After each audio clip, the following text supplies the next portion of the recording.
பழனிக்கு கோபம் கொண்டு பார்ப்புகழும் பழனியிலே ஆண்டியன கோலம் கொண்டவன்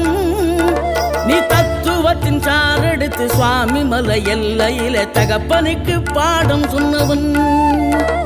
காவல் என நின்று பெரும் சினம் தணிந்து தணிகையில கண் குளிர காட்சி தந்தவன்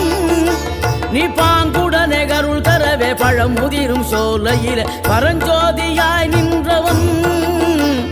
பரஞ்சோதியாய் நின்றவன்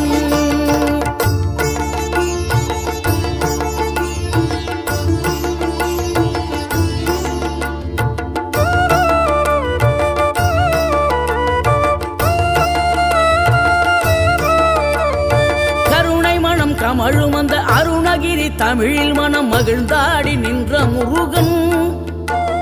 கிழவி இவள் புலமை கண்டு அழகு மிகும் குழந்தை என